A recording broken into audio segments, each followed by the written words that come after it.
You know which one we're doing? Actually, can they see that?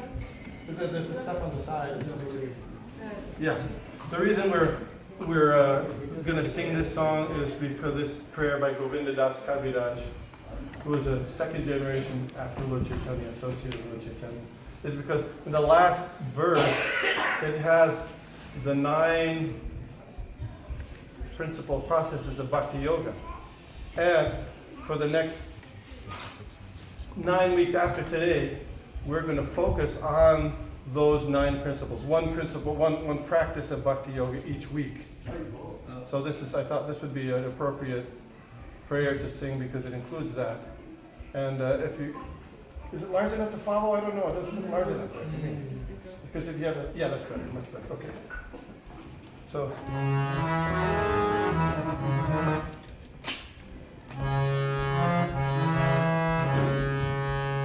Bhajahore mana Sri Nanda Nandana Abhay Sharanara Vindare Bhajahore mana Sri Nanda Nandana Abhay Sharanara Vindare Durabhama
Smarana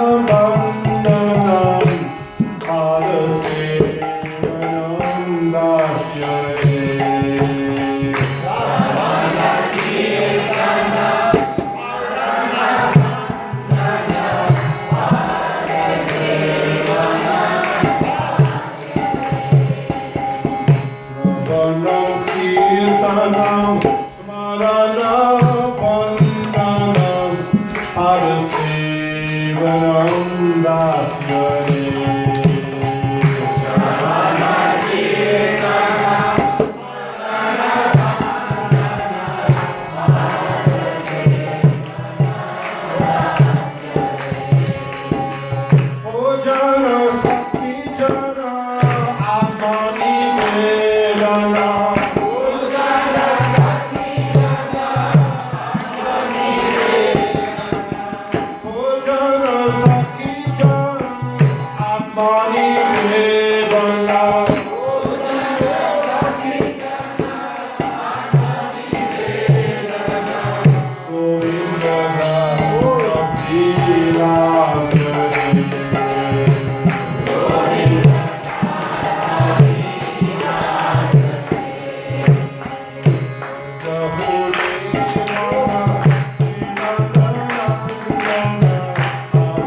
Acharya Ashtapadara Shri Srimad Divine Grace A.C. Bhakti Vedanta Swami Maharaj Prabhupada. Ananta Koti Vaishnavindi. ISKCON founder Acharya Srila Prabhupada ki. Namacharya Srila Haridas Thakur ki jai. Prem se kaho Shri Krishna Chaitanya Prabhu Nityananda Shri Advaita Gadadhar Shivasari Gaur Bhaktivinoda ki jai. Shri Shri Radha Krishna Gopa Gopinath Shyam Kund Radha Kund Giri Govardhan ki jai. Vrindavan Dham ki jai. Navadip Mayapur Dham ki jai. Ganga Devi Jamuna Devi Tulsi Devi Bhakti Devi ki jai. Gaur Premanand. All glories to the assembly devotees. All glories to the assembly devotees. All glories to the assembly devotees. All glory to Shri Shri Guru and Shri Gauranga.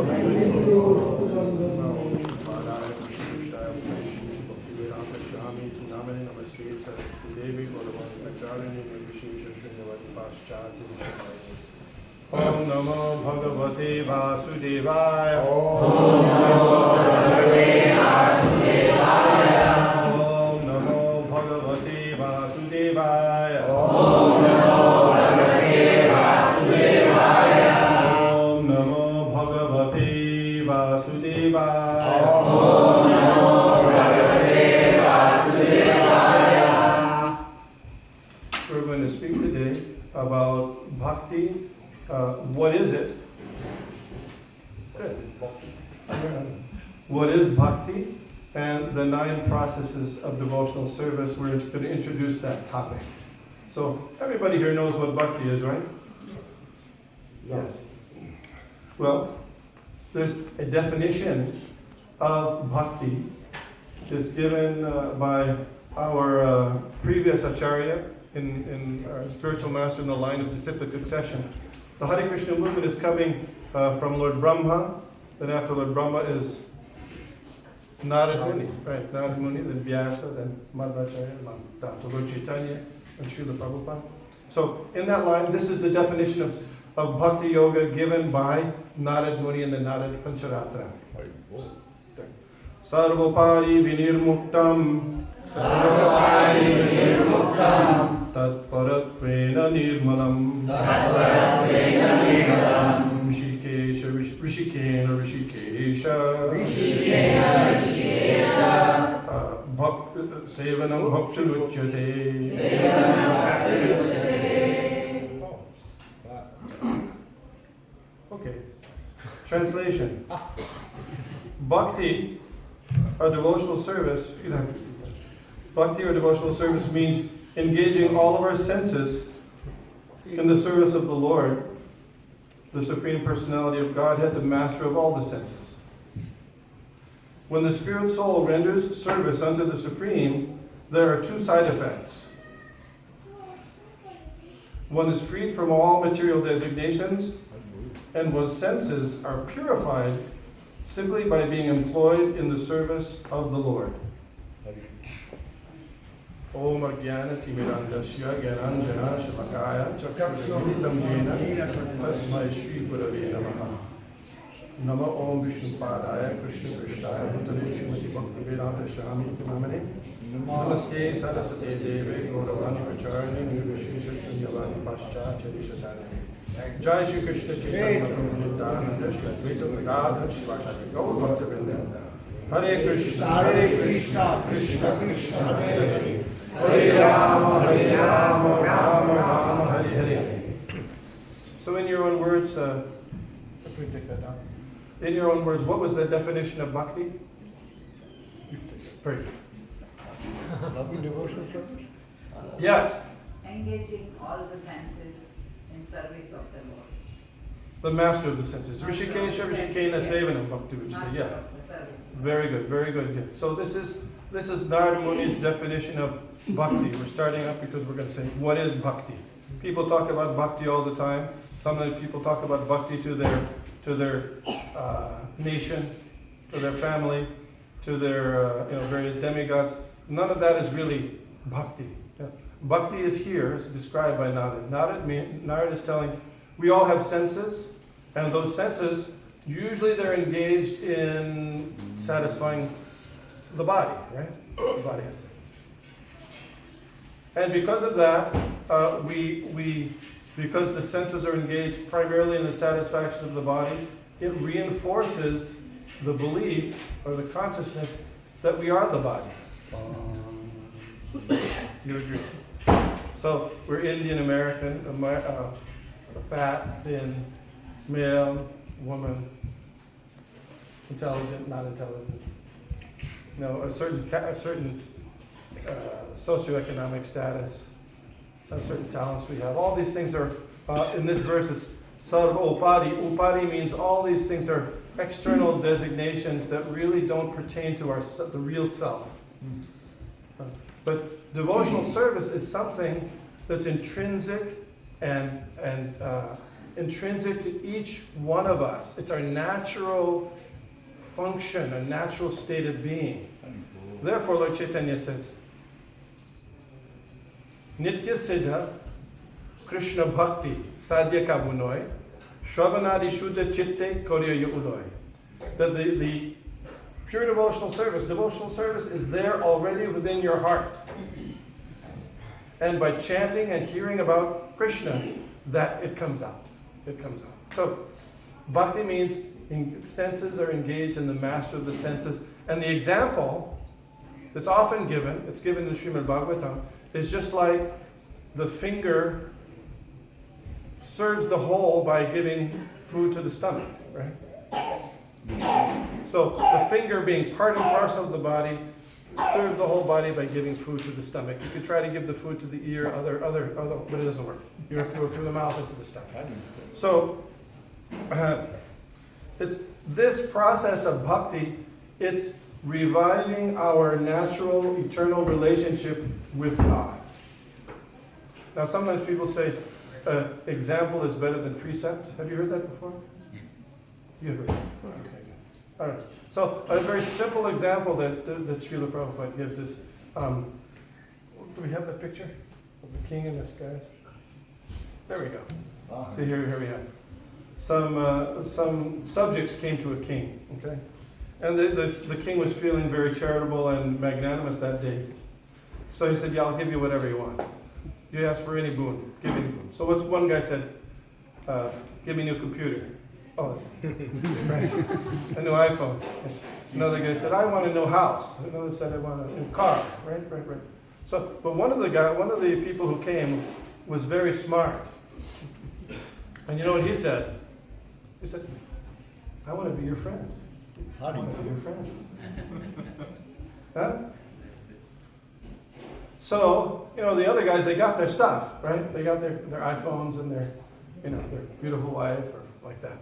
But the king, you know, he was thinking, boy, that was something. After a little while, the guy who said, I want to be your friend, came and said, hey, you have to come to my house. You're my friend now. You have to come to my house for dinner. Right? So he invited. So then he sent his minister to check out the house, and it was like a poor house. So he sent the minister and said, well, we got to give him a nice house because otherwise and the road in front is all messed up. It's got potholes in it. You got to let's repave that road, you know, et cetera, et cetera, et cetera. It's a material example. You understand? It's a material example. But Krishna says in Bhagavad Gita, Ananyas chintayanto ma, you know this verse? Ye jana paryupasate, tesham nityabhyuktanam yoga kshema bahamyam. Those who are always meditating and focusing on my transcendental form, my transcendental personality of devotion, I carry to them what they lack and preserve what they have. Right? So the fact of having the association and relationship with Krishna, that brings all good things to you, especially spiritual good things. Okay. So it's not an artificial imposition on your mind, it's a natural thing. So Lord, as you know, Lord Krishna spoke Bhagavad Gita. And as the speaker of Bhagavad Gita, he told us that there's a number of different paths to come to him, right? You don't know what to say. You're supposed to say yes. Yeah. Okay. Yes. I didn't want to catch you off guard. A number of different paths to come. He said there are different, and all those are called different kinds of yoga. That's right. Yoga means connection with Krishna. Okay. Which leads to spiritual realization and ultimately revive our forgotten relationship with him. These paths are summarized in the various chapters of the Bhagavad Gita, right? Like Karma yoga, jnana yoga, dhyana yoga, yeah, these things, yeah, and bhakti yoga, okay, yeah. Hot yoga. Ashtanga yoga. All these varieties of yoga, they agree on certain basic points. It's okay. Such as the soul is eternal. It isn't born and it never dies. All the yogas believe that. The world we live in is temporary, and in the final analysis is a source of suffering.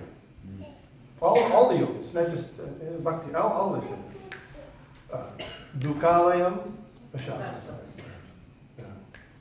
activities aimed simply at satisfying the senses of the material body or the material bodies of those we consider near and dear lead to entanglement in karma, both physically and mentally. You follow? Activities dedicated to, that means more suffering, more birth, right? Karma. And as long as our consciousness is impure, the soul transmigrates and reincarnates in body after body. That's us, you and me. As long as our consciousness remains impure, and the final goal of life is to attain eternal existence. I remember when I was a little boy, maybe 8 or 9 years old, sometimes they would have these stuff on TV about cancer. Oh my God. That's right. And I would be worried, geez, my mom and dad, they're gonna die? And I would worry all the time, this is terrible. Is there some way they can not die? We can not die? That's natural, right? Natural. But the information that we have in the regular world doesn't give us information that there's a possibility that, of course, the body will die, but the soul can live on, it can have an eternal experience, eternal life. So, as long as the goal of life, according to all the different types of yoga, is to attain eternal existence free from birth, death, disease, and old age. Yeah. So this is a big deal. Lord Krishna in Bhagavad Gita is encouraging you to accept it as being very important in your lives. Even though there's so many other things to do. This is actually, he recommends this is the most important. So there's a nice, you're going to do that? That's next. There's another one, Ramante, you have that one? Ramante. Yes. There you go, okay. There's a nice verse when talking about different kinds of yoga. Ramante yogina anante satyaranda chiratani iti rama padena sao param brahmadibhiyate. The supreme absolute truth is called Rama because the transcendentalists take pleasure in the unlimited, true happiness of spiritual existence. So, according to the yoga practitioners, this unlimited happiness is available to each one of us, and you also. It's pretty interesting, very interesting. The same thing is repeated by Rishabdev. You know Rishabdev? He's one of in Jain they accept him as Tirthankara. He said, very interesting verse. There is Oh, thank you. There is water. Let me get 2 waters, okay. I can give 1 water out if you like.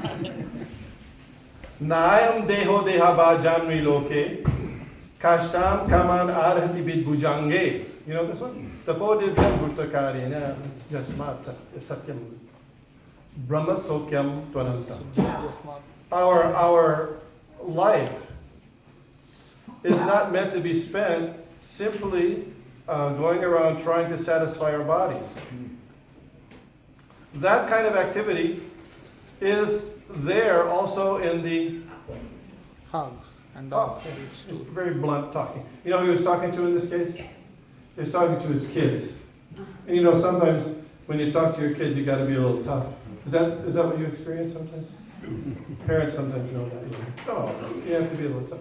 Yeah. So don't just get involved in that kind of happiness that gives you, sense pleasure like the bidbujang means the hogs and animals. But by engaging in devotional austerity, you can have unlimited transcendental happiness. Okay. So, Lord Krishna in Bhagavad Gita describes these 4 different kinds of yoga in the different chapters, right? There's karma, jnana, ashtanga, bhakti yoga. Yeah. And Krishna is known as the Yogeshwar, means he's the master of all yoga. So he knows all about yoga. He knows he can give you the bottom line on yoga. But he says that the whole purpose of all these different yogas is to come to bhakti. All these yogas are not ends in themselves. It's something like if you go, has anybody gone to the Empire State Building? Yes. Did you walk up the stairs or you took the elevator? I tried to jump off. One time I went, and the elevator was shut down. You know how elevators are. Yeah. You ever? We had it in a temple in New York. We had an elevator in a temple in 55th Street, and the elevator was always not working. So you had to walk up. So in the elevator, sometimes you get ambitious, and so I walked up. How many stories is that? 100. How many 86 stories. So of course you get tired after about what 20 stories, and you have to. Yeah. Oh my God. So you can always take a rest on the 20th floor and stay there. You might get distracted. You don't go all the way to the top, right? But the best way is the elevator. Yeah. So all these different kinds of yoga are steps to come to the point of bhakti. This is also described in Bhagavad Gita.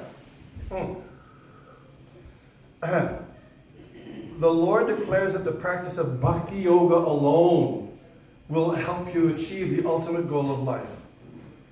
So he points out. That's it. See? Yeah. Stepping stones, right? Karma, Gyan, Ashtanga, Yeah. Bhakti, right? Bhakti. To get across. So those are all there to get you to Bhakti. These are stepping stones. And it's not just, an allegory or a symbol. He actually says it very clearly. Bhagavad Gita. Bahunam janmanam ante jnanavan mam prapadyante vasudeva sarvamiti samahatma sudulabha. That means, out of, we were talking about what kind of yoga? This jnana yoga, right? People acquiring knowledge, trying to understand the difference between matter and spirit, right? After many, many births, bahunam janmanam means many births. After, ante. Jnanavan, that person who after comes to the culmination of their knowledge, of their search for knowledge, Jnanavan, what do? Mam prapadyante. Yeah, that's bhakti. After the culmination of all the different kinds of efforts of getting knowledge, they surrender to me. Yeah. And some people nowadays are very interested in practicing different types of hatha yoga, which is very nice. Very nice. But it's not true that by gymnastic exercise one can become linked with God. No, it's a stepping stone, one stone. And Krishna says at the end of the 6th chapter, Yoginam api sarvesham madgantena antaratmana shradhavan bhajate yomam samayukta tamoma. If you take all these different kinds of yogis, all these kinds of yogis, that person who's always meditating and worshiping me within his heart, practicing bhakti yoga, that, in my opinion, is the highest yogi of all. Okay. There's also one for karma yoga.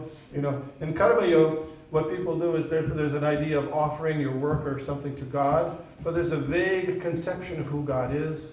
And there's also the conception that by doing it, we're going to get free from our karma. It's not just because we have a relationship with God. It's kind of a function. So Krishna says, last verse of the 5th chapter, I don't know if you know this one. I didn't include this one, so it's okay. You won't see it on the board. Bhoktaram yagyatapasam sarvaloka maheshwaram suhridam sarvabhutanam gyatva mam shantar mujtiti.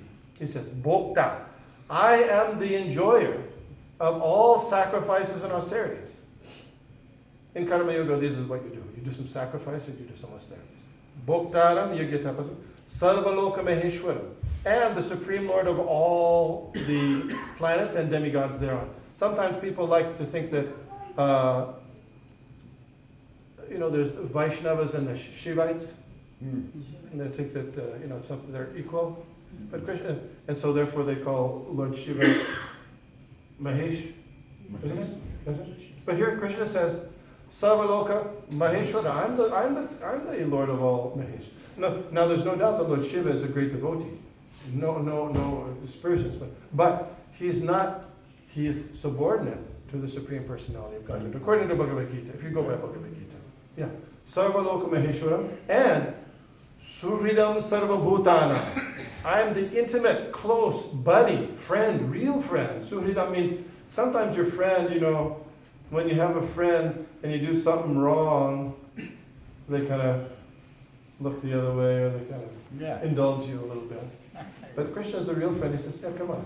You got something better to do here. You got something better to do. Come on. Suhridam.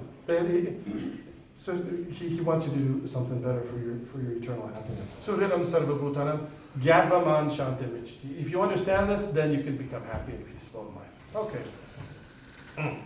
So there are many verses in Bhagavad Gita where Krishna emphasizes bhakti as the topmost, as the culmination of all this study of spirituality and self-realization. You may know some. We'll repeat some now. They're not going to be on here on the thing. This one is a very nice one. Manmana bhava madbhakto. Manmana. Who's saying this? Krishna's saying it. He says, always think of me. Manmana bhava madbhakto. He doesn't say become a jnani. He doesn't say, no. He says, become my devotee. Bhava madbhakto. Become my devotee. Madhyaji, worship me. Mam namaskuru, offer your obeisances to me. In this way, certainly you will come to me. Very, very, very, very nice. Then he says, Bhaktya mam abhijanati yavan yaschasmi tatvata. You know this one. It's only by devotional service that you can understand me. Only by devotional service, yeah. Then, do you have another one here? Next one. Yeah. Okay, here's a good one. 11th chapter. This one in Bhagavad Gita. You know what happens in Bhagavad Gita, the 11th chapter? Come on. Shows the universal form. Vishwarup Darshan. Very good, very good. So Arjuna and Krishna are there on the battlefield of Kurukshetra. And then Krishna, not just showing for Arjuna, but for showing everybody for all time that he's really the Supreme Personality of Godhead. Many people will say, oh, they're God. They're the latest incarnation or avatar. Or the Kalki avatar, the incarnation of Lord Chaitanya. But our challenge to them is, show your universal form. How do you Yeah. Well, they won't be able to do that because everything in the universe was there in the universal form in one place for Arjuna to see. Anyways, that was Vishwarup Darshan. Very amazing 11th chapter. But at the end of showing the universal form, then Lord Krishna says to Arjuna, this verse, very nice verse. Naham Veda na tapasaya nadani na nachejya. It's not by study of the Vedas that you can see this form. No. Naham Veda na tapasaya, not by austerity. Nadana, not by giving in charity. Nachejya, or not by any kinds of worship. It's not by these things you're going to understand. You'll be able to see me. What's the next verse? Next one. There. What is that? Bhaktya tvananyaya shakya ahamevam virojuna.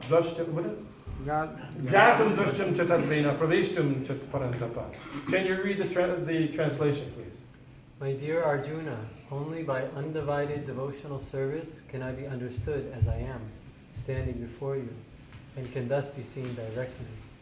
Only in this way can you enter into the mysteries of my understanding. Very good. So this again and again in Bhagavad Gita, Lord Krishna is emphasizing that there are different types of yoga, but the culmination of all those yogas is, don't be shy. Yeah, okay, good. Very good. Bhakti. And then, in case we're really dull, which, in Kali Yuga we are pretty dull. In case we're really dull and we don't really get it, in the end, Krishna emphasizes it again. Just in case we missed it all those other times. Sarva dharman parityajya mam ekam sharanam vraja aham tvam sarva bhavebhyo mokshayashyami. Give up all your dharmas. If you ask somebody who's a little bit familiar with Bhagavad Gita, and you ask them, what is the message of Bhagavad Gita? What is the message of Bhagavad Gita? Surrender. Well, that's usually not what they say. I appreciate your enthusiasm. Usually that's not what they, you know what they say? Usually they say, what do they say? Do your duty. That's Do right. your duty. That's yeah. That's a nice start, but it's very, very superficial. I'm sorry, I don't mean to offend anybody. It's very superficial. Because in the beginning, if you know Bhagavad Gita, in the beginning, Arjuna is saying there's all these different kinds of dharmas I have. I have a dharma to my family. I have a duty to my teacher. I have a duty to the community. Now we have duties to our employer, our wife, our patriotic duties. So many duties. Which of these duties is the one I should choose? So he was very, very confused about his duty because there were so many conflicting duties. He said, Dharma samudya cheta. I'm completely befuddled about what is my dharma. So then, Krishna speaks the whole Bhagavad Gita, explains that Bhakti Yoga is the culmination of all the different dharmas, and he says, give up all those other dharmas you've been talking about, that you cited there first. Surrender unto me and fight because I'm telling you to fight. That's it. That's called Bhakti Yoga. That's the culmination of Bhagavad Gita. So correct, do your duty, but what is that duty? That duty is to surrender to Krishna and do devotional service to Krishna. Very nice, okay. So that's the culmination of Bhagavad Gita. And we gave you the definition of Bhakti Yoga. We gave you the importance of Bhakti Yoga. But, if you read Bhagavad Gita, in the purports there's a little more elaboration, but in the Gita itself, there's not very much elaboration on what is Bhakti Yoga. It doesn't describe it very much. A little bit is there. But it hints at its importance, it tells us it's important, but we don't understand the fullness of the Bhakti Yoga through Bhagavad Gita in and of itself. So like I said before, example is better than precept, right? So in the Srimad Bhagavatam, the example of how to do Bhakti Yoga is given very, very elaborately in the lives of great devotees. Example is better than precept. So Srimad Bhagavatam gives us those examples. And just like Bhakti could be considered like one light that's shining into your heart to help you understand yourself and your relationship with God. Next one. There we go. Yeah. So the one light is coming in is just Bhakti. Any guesses about what those multicolors coming out are? The nine processes. Very good, very good. These are the 9 processes of Bhakti. Now, even though Bhakti is one, you can break it down. We're talking about, we want to understand it a little more deeply, right? We're breaking it down. So the 9 processes of Bhakti Yoga, in addition to being described in this prayer that we chanted, originally they were described by Prahlad Maharaj in his talk with his father. I think most of you know Prahlad Maharaj. Srila Prabhupada, the founder of Acharya Viskan, was very, very fond of talking about Prahlad Maharaj. And it's part of the reason is because Prahlad Maharaj was a young bhakta in a society of complete demons and atheists and materialists. Does it ring a bell? Yeah. I mean, that's the situation of all of us, Yeah. isn't it? Yeah. Manushyanam sahasreshu kashchidyatati siddhaya yatatam api siddhanam kashchimamiti tattata. Out of thousands of people, one may be interested in spiritual life, and out of thousands, one may actually know God. Yeah. So those few of you who are trying to understand and come close to God, that puts you in a very small minority. You're surrounded by people who are encouraging you to do things against your spiritual interest. Like Prahlad Maharaj. Yeah, he was just a young boy. And, young boys are very impressionable. But when he was in the womb of his mother, he got instructions. In psychology, I have to go, I'm diverting it a little bit. But in psychology, it used to be the theory during the Freudian days, Freudian time. You remember Sigmund Freud, his buddy? Anyway, his theory was that, for the first 6 months of life, a person had no personality. They were just a blob. Really. Do you have charm? No, he had Charm and personality? So but then after that, they get personality. Gradually they develop in their relationship with their parents and blah, blah, blah. Anyway, so, but later experiments, they find that even somebody, a kid who's just born, can differentiate the mother's voice from somebody else's voice, the mother's smell from another smell, and all this, even with all these kinds of things. And so that's very interesting. If they're just born, how can they differentiate? Because they were hearing in the womb, right? So Prahlad Maharaj heard from Narad in the womb. You follow? So ladies, when they become pregnant in the Vedic system, it's recommended that they hear Srimad Bhagavatam and Bhagavad Gita, because that influences the child also. Okay, so Prahlad Maharaj was there, and he was taught by Narad while he was in the womb, and when he was sent to school by his father, of course he went to the best school, just like you like to send your children to the best school, right? Sometimes is it a private school is the best school? You want to get to the suburbs, so there's better schools there. Right? But anyway, the best school, he had a private school, he had his own tutors too. And they taught him about politics, which is, history, politics, how to get over on your people. So then, after some time, his father called him and he said, come son. The son he offered as a obeisance really very humbly in front of him. And he said, come sit on my lap. He smelled his head, patted him on his head. He said, tell me, what is the best thing you've learned from your teachers? What is the best thing you've learned from your teachers? And this was his reply.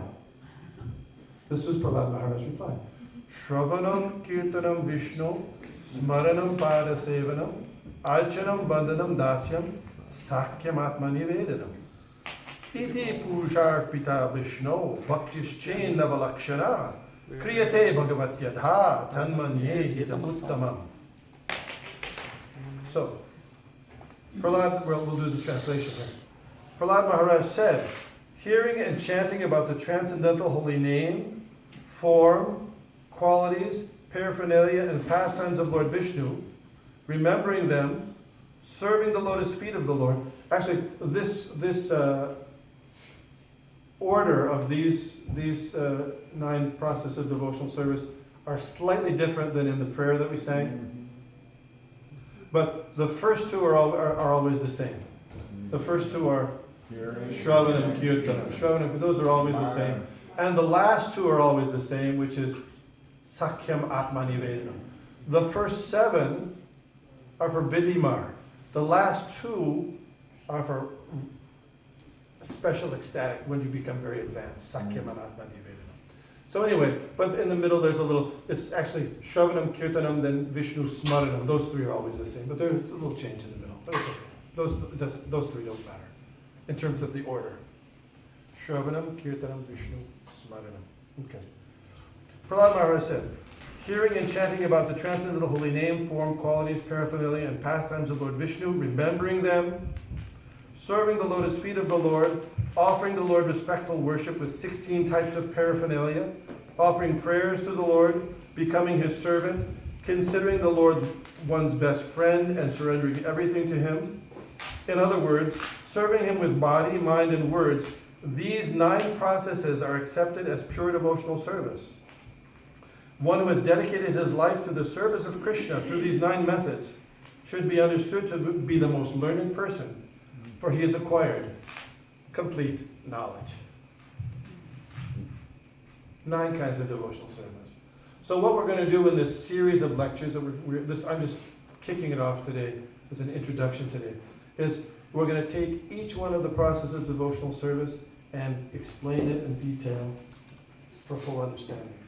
And it's interesting that each one of the processes of devotional service, there's a devotee who exemplifies reaching perfection in that kind of devotional service. For example, Shravanam. Shravanam means hearing. Hearing about what? Krishna. Krishna, right. So there's this particular devotee who attained perfection as like the example of hearing. Do you have any idea who that might be? Parikshit. So they'll tell you about this. I don't want to give it all. What about Prahlad? Yeah. We won't give it away. Prahlad's next. He's remembered. But anyway, so each one of those, there's a particular devotee that reached perfection by it, described. And another thing that's very interesting is, we just celebrated the appearance day of Lord Chaitanya. And where did Lord Chaitanya appear? Bengal, any specific place in Bengal? Navadvip, yeah. Navadvip. Now, you know what Navadvip means? 9 islands. Okay, good. You're with me. 9 islands, right. So in each one of those 9 islands is identified with one of those kinds of devotional service. And there are particular pastimes and activities of Krishna and Lord Chaitanya that happen on those islands that reinforce that kind of activity of devotional service. Did you know that? Now you know. No. Now you know. So that's another thing. And then there'll be examples. Like I said, example is better than precept. So there are examples of, how we can apply this to our lives to help us actually begin to experience that unlimited bliss, unlimited happiness that comes when we come in contact with the supreme bliss, or Krishna. Therefore, Krishna is known as Ram, because he's unlimited pleasure. The yogi, Ramante yogi namarante. Yeah, okay. All right. So this isn't just, these classes aren't just for information. They're also, we're also hopefully encouraging to you to take up these different kinds of devotional service. 9 kinds of devotional service. And you could take one of them, or 2 of them, or you could try all of them and see how they work for you. They're all very, very good. The basis is Shravanam Kirtan. But all of the kinds of devotional service are very beneficial for all of us, me included. Okay. All right. So that's that was the introduction to these. Next week is Ram Charan here? Where's that? Oh, there you are. You're supposed to give, I heard you were giving Shravanam, no? Yeah, that's what they told us. Yeah, so next week will be Shravanam. It's very, very interesting. Very interesting, Shravanam. You think of devotional service, you think, well, I'm going to scrub the pots. Yeah, that's good. Yeah, that's all right. But Shravanam, just hearing about Krishna, that's like a big deal. That's devotional service. Just like you've been doing, or we've been doing. Yeah, we've been doing. So very nice. Thank you very much. Hare Krishna.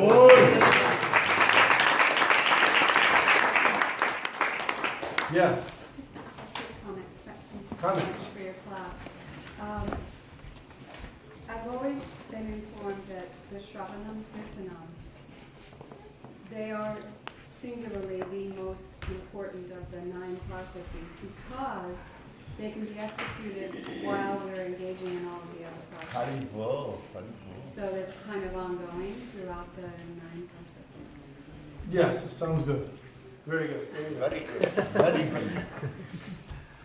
good.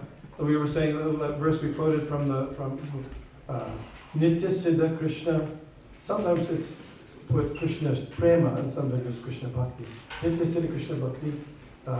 Sadhya Kabanoy Shravanadi Shuddha Chitte Karoyura. Shravanadi.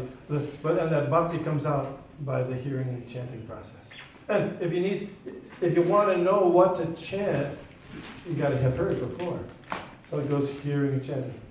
Just like the first hearer, the first Shravanam in the universe, I don't know if you know, Lord Brahma. Lord Brahma first heard. So he heard a couple of things he heard. He heard tapa. And he said, oh, I've got to, that's an instruction, I've got to do that. Then he actually heard, later after doing tapasya, he heard the flute song of Krishna. Hare Krishna. And Lord Brahma has how many ears? 8. 4 times 2, right? Yes, 4. So it entered the 8 ear holes and came out Gayatri. Yeah, he Gayatri. So he was hearing and chanting. But first he had to hear. So, there's the devotion, we're talking about bhakti. And bhakti means, there's a creeper of devotion described by Lord Chaitanya. There's a creeper of devotion that starts to grow in the heart. Right? And the regular watering of that creeper is the hearing and chanting process, Shravanam Kirtan. But I don't want to take too much away from what Ram Sharan's going to say next time. But you're absolutely right, it's a very good observation. That's the basis is the hearing and chanting process. Thank you. Other questions or comments? Where in Srimad Bhagavatam can we read about this? Oh, this is in 7th canto, part 1. 5th chapter, Prahlad Maharaj. I mean, the whole Srimad Bhagavatam, though, are various. There's so many places in Srimad Bhagavatam that describes about hearing and chanting. Satam prasangam amavirya samvido. This is how you get. Yes. I was curious if the nectar of devotion, does the nectar of devotion also come from this, or is it? Yes. I mean, there's 9 processes. So nectar devotion will give you more details. Actually, I didn't read the purport of the verse that I was quoted here. The purport's like 10 pages. But in that purport, it takes each one of the processes a little bit. So I wanted to leave it to the devotees who are going to do those individual kinds of bhakti, so they can review the things that are in the purport. But like in one purport, it talks about archanam. And it goes about to do archanam, which is deity worship. There's so many things you have to worry about. Be careful about it. Otherwise, it can be offensive. And, there's padasevanam. You might not know, but part of padasevanam is you came to the temple. You walk to a holy place, you circumnavigate go over that hill, but also, anyway, it goes on like that. Let's start here. 7th canto, 5th chapter, teachings of Prahlad Maharaj. Okay. You have a question? No. Okay. Hare Krishna, thank you very much. Hare Krishna.